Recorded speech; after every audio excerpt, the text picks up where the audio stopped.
Tiada gading yang tak retak, tiada tuyul yang tak botak. Mari kakak-kakak semua jawab salam saya dengan kompak. Assalamualaikum warahmatullahi wabarakatuh.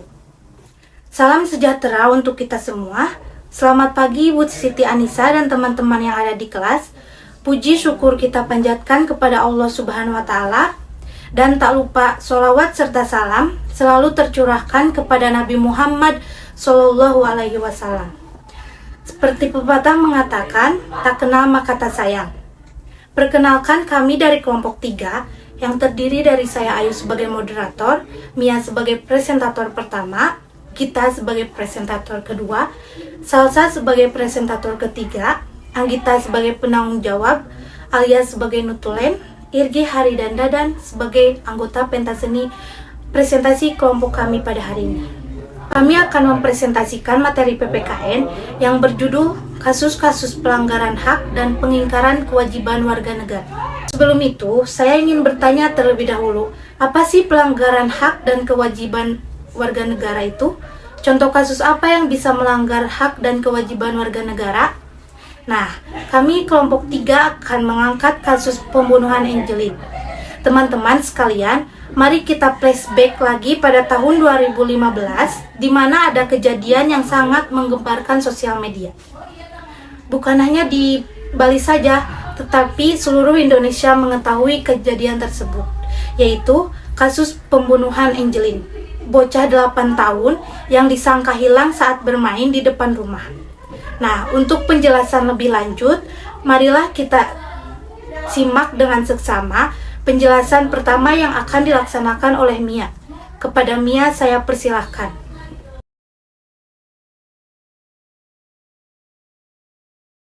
Angelin merupakan gadis kecil yang dilahirkan pada 9 Mei 2017, lahir di sebuah klinik dari pasangan Ahmad Rosyidi dan Hamidah.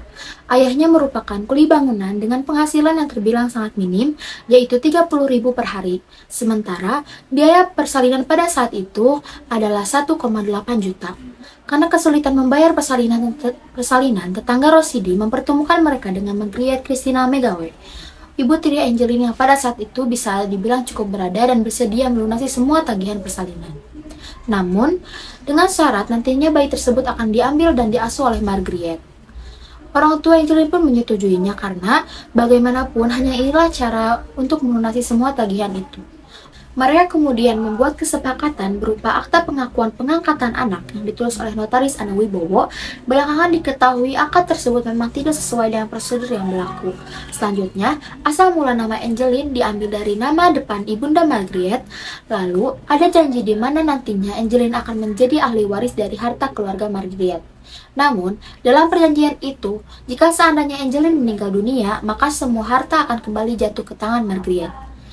Orang tua kandung Angelin tidak boleh menemui Angelin sampai ia berumur 18 tahun, dan orang tua kandungnya pun menyetujuinya. Di awal pengadopsian Angelin, dia diperlakukan layaknya anak kandung sendiri. Ia memiliki 2 kakak angkat yang sangat baik. Mereka mengajari Angelin bahasa Inggris, sehingga sehari-hari Angelin berkomunikasi dengan menggunakan bahasa Inggris dengan sangat fasih. Angelin juga dikenal sebagai anak yang ceria. Dulu, dia begitu sangat disayang oleh sang ayah yang lebih tepatnya adalah ayah angkatnya. Namun, pada tanggal 17 September 2018, ayah angkatnya meninggal dunia dan meninggalkan duka yang mendalam bagi keluarga. Dan pada saat itu, Angelin harus kehilangan kasih sayang dari sang ayah. Dari kejadian itu, Margriet sangat terpukul, dan Angelin mulai mendapatkan perlakuan-perlakuan yang berbeda. Kasih sayang yang selama ini dia selalu dapatkan, kini berubah menjadi penyiksaan secara mental maupun fisik. Margriet kini berubah menjadi sangat rempah mental. Hari-hari Angelin jalani dengan sangat berat. Dia bertugas mencuci baju, mengepel lantai, dan memberi makanan seluruh binatang peliharaannya, seperti anjing, kucing, dan juga ayam. Rutinitas ini membuat tubuh Angelin tidak terawat, kurus, dan berbau. Bahkan, teman-teman sekelas pernah mengadu kepada guru bahwa mereka mencium aroma yang tidak sedap dari tubuh Angelin. Rupanya, bau itu berasal dari kotoran ayam yang saat itu masih menempel di rambutnya Angelin. Ia pun akhirnya dimandikan oleh salah satu guru di sekolahnya. Diketahui, Angelin bersekolah di SD 12 Sanur yang ada di Denpasar. Sekolah itu ditempuh dengan jarak 2 km jika melewati jalan besar. Ia ke sekolah berjalan kaki setiap hari. Untuk anak seusianya, yaitu kelas 2 SD, tentunya hal tersebut sangatlah berat. Apalagi sebelum ke sekolah, ia harus terlebih dahulu memberi makan ternak, membersihkan rumah, dan juga dia harus mempersiapkan sarapannya sendiri. Hal ini tentunya berpengaruh terhadap prestasi di sekolahnya. Tidak mengherankan jika Angelin sangat sering terlambat datang ke sekolah. Padahal, jadwal masuk kelasnya adalah jam 12 siang sampai pukul 5 sore. Di sekolah, dirinya dikenal sangat pendiam, pemurung, dan lusuh. Kesedihan selalu terlihat dalam dirinya. Para guru di sekolah tentunya menjadi sangat curiga. Mereka mencoba menanyakan langsung kepada Angelin, namun Angelin sama sekali tidak mau bercerita. Guru-guru pun iba melihat Angelin. Mereka pun mencurigai apa yang terjadi dengan Angelin. Namun, Margaret menyatakan bahwa ia sangat menyayangi Angelin. Padahal nyatanya, para guru sering melihat luka lebam di tubuh Angelin. Bekas lebam tersebut disinyalir imbas dari perlakuan kasar yang dilakukan oleh ibu angkatnya.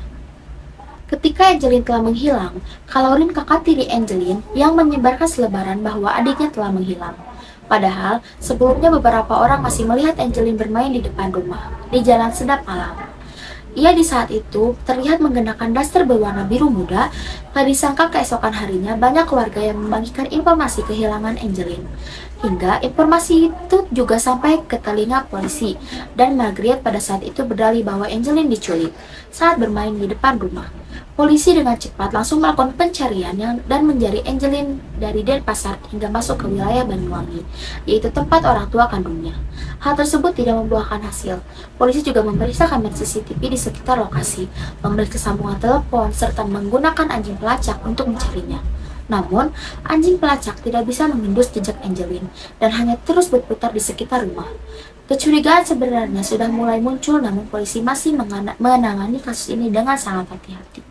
Karena hebohnya berita mengenai hilangnya Angelin, membuat KPAI akhirnya datang dan berkomunikasi langsung dengan ibu angkatnya. Mereka sempat tertegun melihat kondisi rumah yang sangat tidak layak. Selain dari KPAI, ada dua menteri lainnya yang datang. Namun, ditolak mentah-mentah oleh Margaret. Sikapnya yang sangat labil dan tidak kooperatif membuat polisi justru semakin mencurigainya. Apalagi, Margaret kadang membuat alasan yang tidak konsisten dan terkadang bertentangan dengan fakta yang ditemukan. Ketika mereka memeriksa pembantu Margaret, yaitu Agustai, ia akhirnya mengakui bahwa Margaret pernah memukul hidung Angelin hingga berdarah. Polisi akhirnya mengambil sikap tegas dengan memeriksa kembali rumah dan juga pekarangan rumah tersebut. Akhirnya Angelin berhasil ditemukan dengan keadaan memeluk boneka Barbie miliknya tak bernyawa dan membusuk di bawah pohon pisang.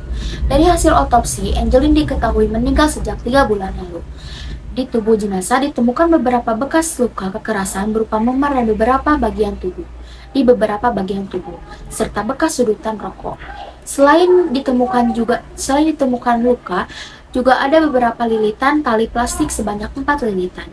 Penyebab kematiannya sendiri dipastikan karena hantaman benda tumpul pada wajah. Polisi langsung meringkus Margaret dan juga Agus selaku pembantu rumah tangganya. Namun, bukan berarti kasus ini telah berakhir. Persidangan yang terjadi begitu alot dan berjalan sampai dengan 4 bulan. Margaret masih terus mengelak. Menurutnya, Aguslah yang telah membunuh Angelin. Namun, dalam perkembangan kasus, pelaku utama kemudian mengarahkan kepada Margaret. Bukti pengakuan Agus, hasil kedokteran forensik juga hasil olah TKP menjadi dasar polisi untuk menetapkan Margaret adalah pelaku utama. Margaret membunuh Angelin dengan cara membenturkan kepalanya ke lantai dan juga ke dinding. Agus yang mendengar Angelin merintih kemudian membukakan pintu kamarnya dan melihat Angelin sudah tidak berdaya dengan kepala dan telinga sudah mengeluarkan darah segar. Agus mengatakan Margaret masih sempat menyuruhnya untuk memperkosa Angelin dan yang kemungkinan untuk menyiapkan alibi bahwa Agus yang membunuh Angelin. Namun, Agus menolaknya. Meski demikian, Agus juga berperan dengan membantu menguburkan jenazah Angelin. Yang perlu digarisbawahi, pengakuan Agus dan juga Margaret masing-masing sama-sama tidak konsisten. Mulai dari tempat, waktu, dan juga cara membunuh semuanya kerap berubah-ubah. Dan di setiap persidangan bahkan, Agus dan Margaret mereka saling lempar tuduhan dalam persidangan. Setelah melewati proses persidangan yang panjang, Agustai divonis dengan 10 tahun penjara, sementara Margaret divonis dengan penjara seumur hidup. Motif yang dilakukan oleh Margaret diduga adalah masalah ekonomi yang merajuk pada Akta Pengangkatan Angelin pada tahun 2007. Itulah kisah dari penyiksaan dan pembunuhan terhadap Angelin, gadis cilik yang sangat malang yang harus menerima cobaan berat dalam hidupnya. Terima kasih kepada Mia atas penjelasannya. Jadi bagaimana nih teman-teman? Kita kan sudah tahu nih kronologi kasus pembunuhan Angelin. Nah, untuk melengkapi presentasi hari ini, penyampaian presentasi selanjutnya akan disampaikan oleh Gita dan Salsa. Kepada keduanya, saya persilahkan.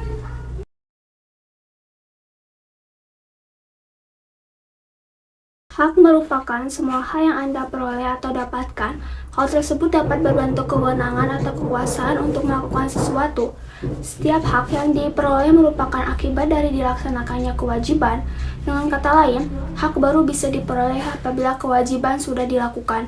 Menurut Undang-Undang Republik Indonesia Nomor 39 Tahun 1999, hak asasi manusia adalah seperangkat hak yang melekat pada hakikat dan keberadaan manusia sebagai makhluk Tuhan Yang Maha Esa, dan merupakan anugerahnya yang wajib dihormati, dijunjung tinggi dan dilindungi oleh negara, hukum, pemerintah, dan setiap orang demi kehormatan, serta perlindungan harkat dan martabat manusia.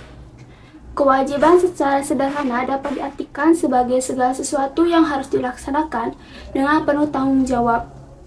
Dengan demikian, kewajiban warga negara dapat diartikan sebagai tindakan atau perbuatan yang harus dilakukan oleh seorang warga negara sebagai diatur dalam ketentuan perundangan yang berlaku. Apa yang membedakan dengan kewajiban asasi? Kewajiban asasi merupakan kewajiban dasar setiap orang. Dengan kata lain, kewajiban asasi terlepas dari status kewarganegaraan yang dimiliki oleh orang tersebut. Apa yang membuat kasus pembunuhan Angelin menjadi pelanggaran HAM? Lalu hak siapa yang diambil, kewajiban siapa yang hilang? Angelin memiliki HAM yang melekat sejak dia lahir, hak hidup dan hak dengan rasa aman, hak anak untuk mendapatkan kasih sayang, hak mendapatkan perlindungan, dan lain-lain. Dan Margaret jelas telah melanggar hukum serta menghilangkan kewajibannya untuk mengasuh Angelin dengan melenyapkan HAM anak angkatnya tersebut.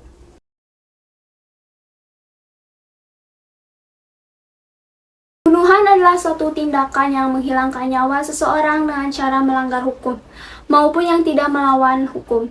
Pembunuhan biasanya dilatar belakangi oleh bermacam-macam motif, misalnya politik, kecemburuan, dendam, membela diri, dan sebagainya.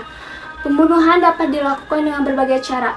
Angelin memiliki HAM yang melekat sejak dia lahir, dan Margaret jelas telah melanggar hukum dengan melenyapkan HAM anak angkat tersebut dengan melakukan pembunuhan. Salah satu hukum perundang-undangan yang menjamin HAM adalah Undang-Undang Dasar 1945, terutama pasal 28A sampai 28J. Pasal 28B ayat 2 berisi setiap anak berhak atas kelangsungan hidup, tumbuh, dan berkembang serta berhak atas perlindungan dari kekerasan dan diskriminasi. Jika ditelisik, tentu ada faktor-faktor menyebabkan seseorang melanggar HAM. Faktor internal disebabkan oleh sikap egois dan mementingkan diri sendiri, kesadaran akan HAM yang rendah, dan sikap tidak toleran akibat meninggalnya sang suami. Margaret sangat terpukul dan temperamental. Ia menjadi egois dan mudah marah. Semua emosinya pun ia tumpahkan pada Angelin, satu-satunya anak yang tinggal serumah dengannya. Kedua anaknya yang lebih tua telah pergi kuliah di luar. Sementara faktor eksternal yang menyebabkan seseorang melanggar HAM adalah penyalahgunaan kekuasaan, ketidaktegasan aparat hukum, penyalahgunaan teknologi, dan kesenjangan sosial dan ekonomi yang tinggi. Penyidik Polda Bali menetapkan Margaret sebagai tersangka baru dalam kasus pembunuhan bocah Angelin. Dia dijerat pasal 340 atau pembunuhan berencana dan pasal 338 atau pembunuhan dengan sengaja. Sebelumnya, polisi juga menetapkan Margaret sebagai tersangka dalam kasus penelantaran anak. Sebelum polisi menetapkan tersangka, Margaret telah menjalani 2 kali pemeriksaan menggunakan lie detector atau alat uji kebohongan. Polisi juga mengalami kesulitan menetapkan Margriet sebagai tersangka lantaran hanya ada satu saksi. Agus dikenakan pasal 338, 353 ayat 3 junto pasal 55 KUHP. Pasal 338 merujuk pada penghilangan nyawa dengan ancaman maksimal 15 tahun penjara. Sementara pasal 353 merujuk pada penganiayaan yang direncanakan. Pasal 55 menunjukkan pada tindakan turut melakukan. Margriet dinyatakan terbukti membunuh Angelin secara berencana.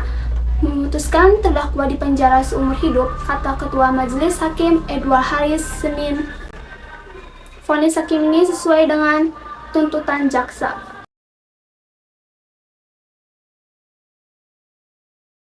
Kasus pembunuhan Angelin termasuk dalam pelanggaran hukum pidana dan hukum perdata.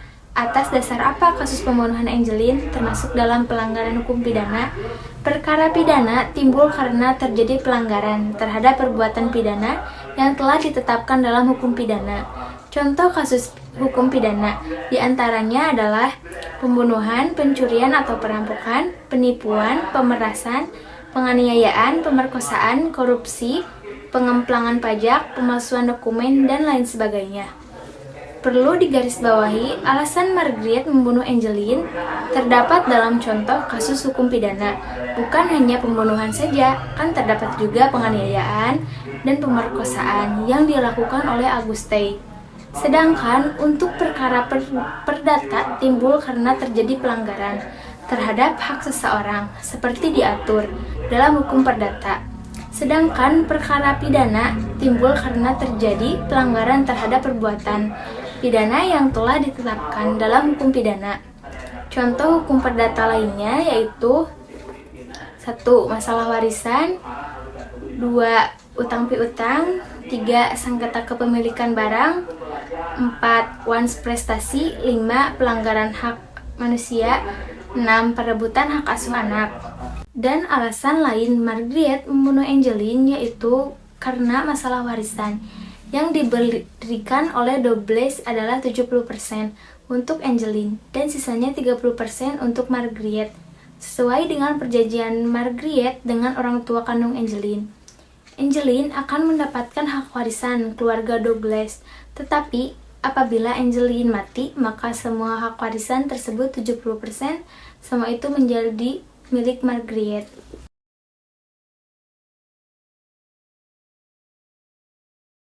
Ya jelas kita memilih kontra, sebab terjadi pelanggaran hak asasi manusia yang sangat berat itu tidak bisa dinormalisasikan hanya karena anak yang harus menurut kepada orang tuanya.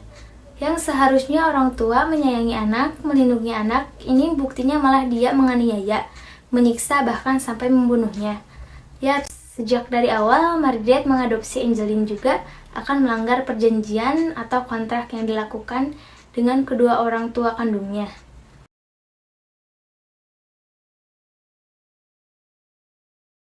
Pada pasal 76 dijelaskan bahwa tugas dan fungsi Komnas Perlindungan Anak Indonesia adalah Komnas Perlindungan Anak Indonesia bertugas untuk melakukan pengawasan terhadap pelaksanaan, perlindungan dan pemenuhan hak anak, memberikan masukan dan usulan dalam perumusan kebijakan tentang penyelenggaraan perlindungan anak, mengumpulkan data dan informasi mengenai perlindungan anak, menerima dan melakukan penelaahan atas pengaduan masyarakat mengenai pelanggaran hak anak, melakukan mediasi atas sengketa pelanggaran hak anak, melakukan kerjasama dengan lembaga di bentuk masyarakat di bidang perlindungan anak, memberikan laporan kepada pihak berwajib tentang adanya dugaan pelanggaran terhadap undang-undang tentang perlindungan anak. Mempertegas kembali bahwa upaya polisi dan pendidikan adalah sebagai berikut. Penyidik Polda Bali menetapkan Margriet sebagai tersangka baru dalam kasus pembunuhan bocah Angelin. Dia dijerat pasal 340 atau pembunuhan berencana dan pasal 338 atau pembunuhan dengan sengaja. Sebelumnya, polisi juga menetapkan Margriet sebagai tersangka dalam kasus penelantaran anak. Sebelum polisi menetapkan tersangka, Margriet telah menjalani 2 kali pemeriksaan. menggunakan lie detector atau alat uji kebohongan. Polisi juga mengalami kesulitan menetapkan Margret sebagai tersangka. Lantaran hanya ada satu saksi, Agus dikenakan pasal 338, 353 ayat 3 Jungto pasal 55 KUHP. Pasal 338 merujuk pada penghilangan nyawa dengan ancaman maksimal 15 tahun penjara. Sementara pasal 353 merujuk pada penganiayaan yang direncanakan. Pasal 55 menunjuk pada tindakan turut melakukan. Margret dinyatakan terbukti membunuh Angeline secara berencana, memutuskan terdakwa di penjara seumur hidup. Terima kasih kepada Gita dan Salsa atas penjelasannya. Baiklah, kita sudah menjelaskan tentang kasus-kasus dari ketiga presentator tadi. Selanjutnya, kelompok kami akan menampilkan reka adegan dari kasus yang kami pilih dan akan dilanjut dengan penampilan pentas seni. Untuk itu, selamat menonton teman-teman. Kematian tak wajar Angeline serta-merta menjalar menjadi tragedi nasional. Angeline bahkan menjadi trending topik di media sosial sejak anak 8 tahun itu dikabarkan hilang 16 Mei lalu. Ya, Anda kembali Dua bersama orang kami dekat masih Angeline membahas dijerat mengenai polisi kasus sebagai yang tersangka. Saudara Ibu Angelina Hamidah menangis histeris sambil memanggil nama.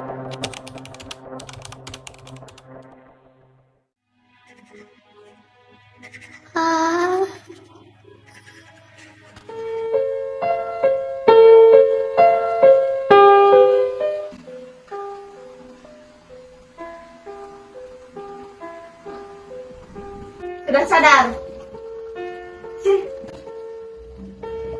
Sini kamu.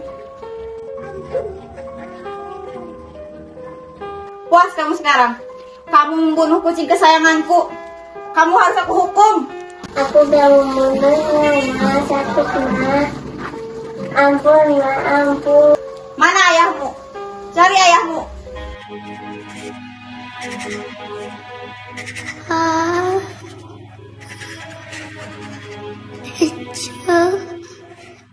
Capek, Pak.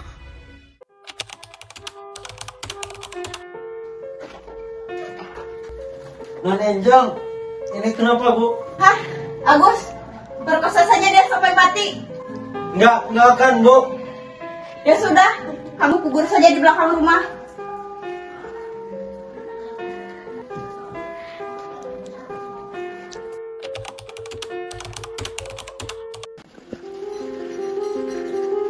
Gus, Non Angel hilang. Mana Non Angel, Gus?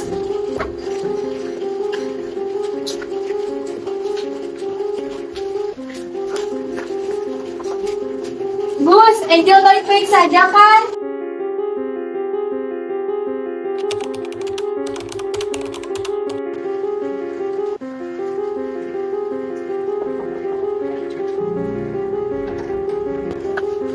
Bu, apa benar Angel hilang? Iya, boleh saya masuk? Enggak boleh. Saya lagi pusing, anak saya hilang. Kamu mau apa ke sini? Pergi, sana.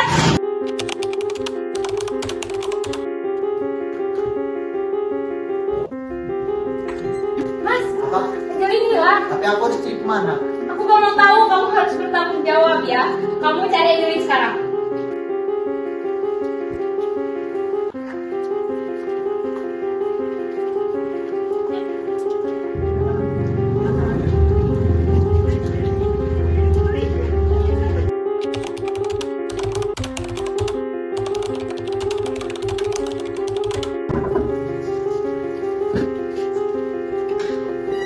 Selamat sore Bu. Apakah benar ini dengan ibu kandungnya Angel? Iya benar, Ibu harus ikut saya sekarang. saya mau dibawa kemana Pak? Ibu harus ikut saya sekarang dulu. Saya akan bawa ibu ke rumah sakit. Saudara Ibu Angelina Hamidah menangis histeris sambil memanggil nama anaknya Angelina berjalan sambil menuju kamar mayat RSUP Sanglah Denpasar.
Alhamdulillah, presentasi kelompok kami hari ini sudah selesai.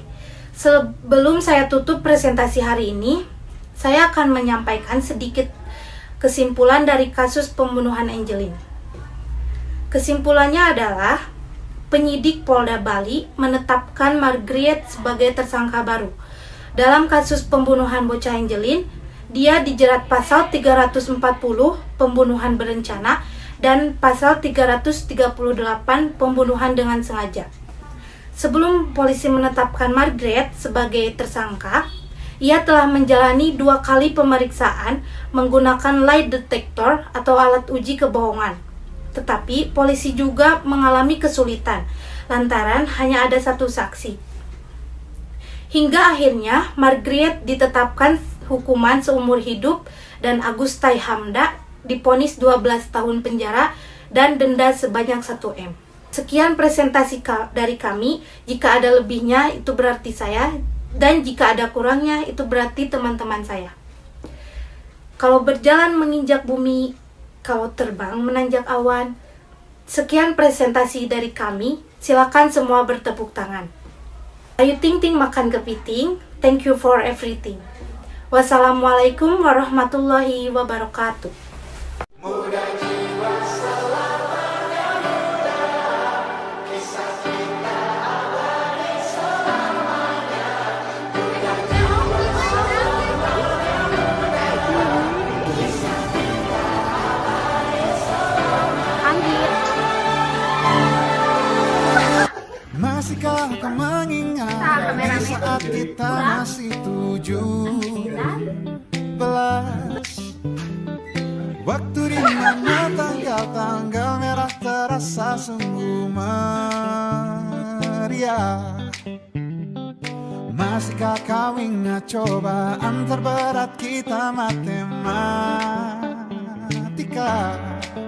Masihkah kau ingat lagu di radio yang merdu mengudara?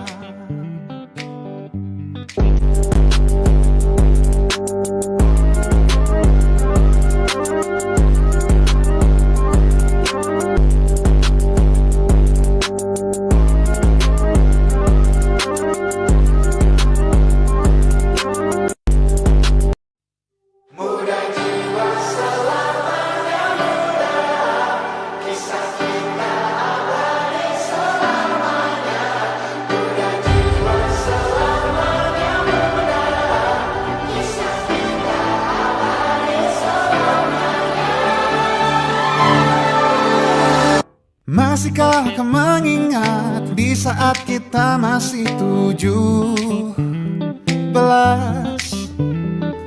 Waktu di mana tanggal-tanggal merah terasa sungguh meriah.